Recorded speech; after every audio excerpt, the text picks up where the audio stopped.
Hello, everybody. Welcome to week 5 of the weekly reflections. In this week, I read a little bit about over page 100 in Unit 3 of the Yara and Compay book.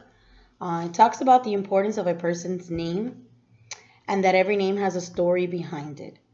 Either it's a traditional name passed down from family to family, or like mine, it's from a novela back in the 80s. Learning to pronounce a person's name correctly is a simple way to show your respect towards them. I found this on page 101. And this is very true. My name is Yesenia, and most of my life, people that just meet me automatically think it's Jessica, maybe the way that I spell it or the way that they just read it on a piece of paper really quick. But no, it's Yesenia. I'm already kind of used to it, but come on, guys. That's not my name. I read the story about Maria Isabel, and I believe that as a teacher, we need to call the student by their name unless they want to be called otherwise. It is very important. Your name is very important to your identity. It is who you are. It was given to you, even before you were born for some people. So it holds a lot of truth, and it's very important to you and your family. If called something you're not happy with, it can easily hurt you.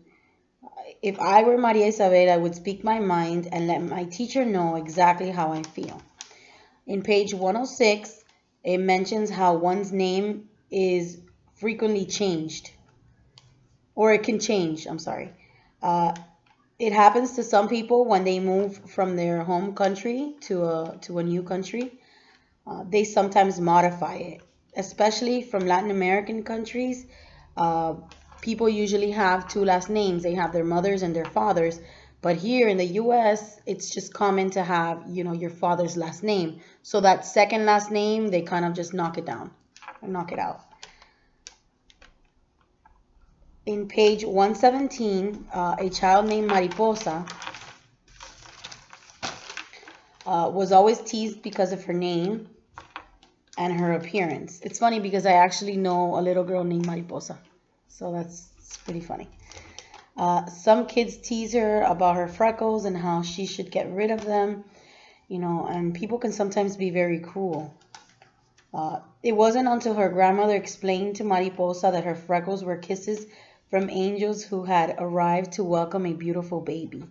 I found this story really, really sweet and really nice to tell to anybody that's being bullied or made fun of because they have freckles or they look a certain way.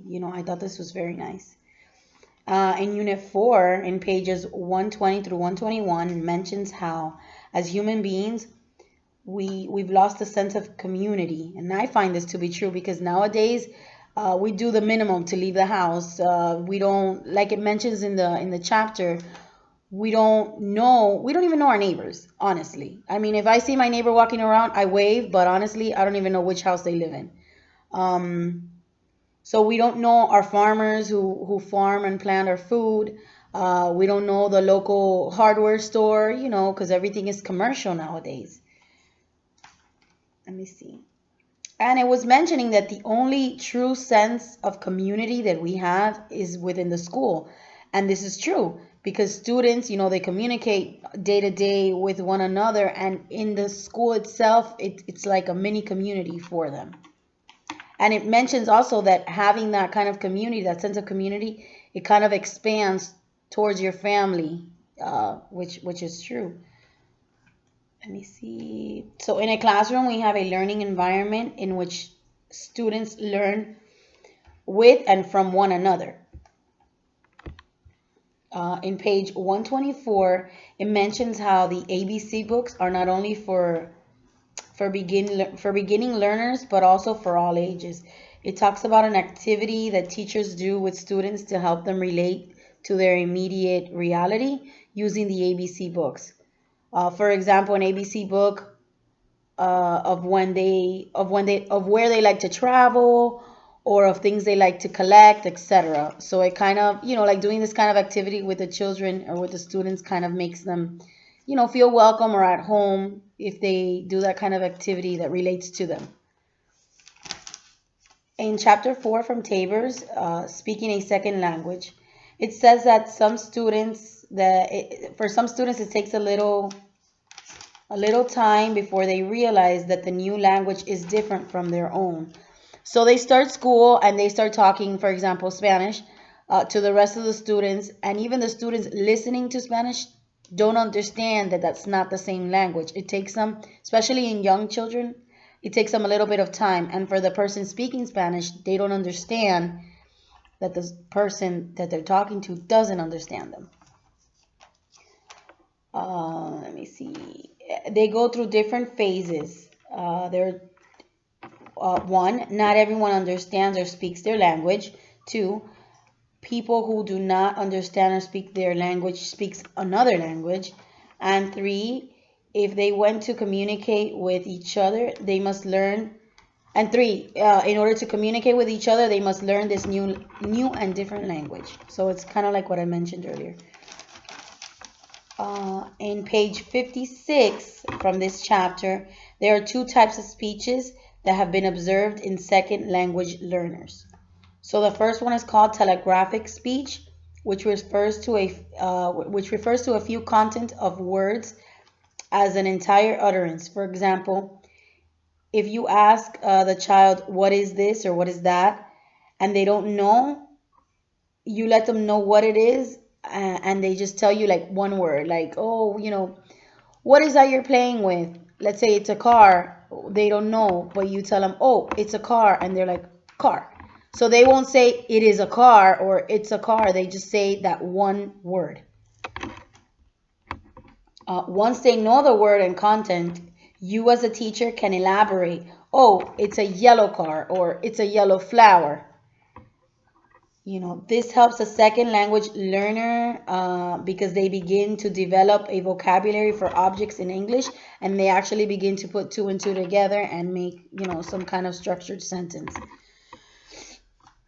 The other form of speech is called formulated speech, which is an example provided in page 57. It states two boys playing with two bottles connected by a tube. The tube flipped out of one of the bottles, and the second language learner began to put it back. The other little boy told him, stop. But the second language learner didn't understand, so he took the tube out of the bottle himself. Then they communicated by asking him, okay, like, is it okay? But like I said, they're in the telegraphic speech, so they don't say, is it okay? They just say, okay. So the usage of small phrases like uh-oh and okay help the two boys to communicate and reach a common goal. I believe kids are like sponges. So in another scenario, a child was able to use the phrase be careful properly, within a week after hearing the teacher tell that student once. So for example, the student is, climbing over some blocks. Oh, be careful. Then that student observes another kid, with the blocks built as a tower about to fall on them, and they say, be careful. So like I said, I believe they're like sponges because any little thing, and they model you. So any little thing that you might say, they'll repeat it without actually knowing what it means. They use it properly, which I find that amazing. So once a second language learning child acquires a number of vocabulary items and phrases, they begin to provide sentences, and this is called productive language use. And I also found this on page 59. So that's about it, guys. Thank you for listening. Bye.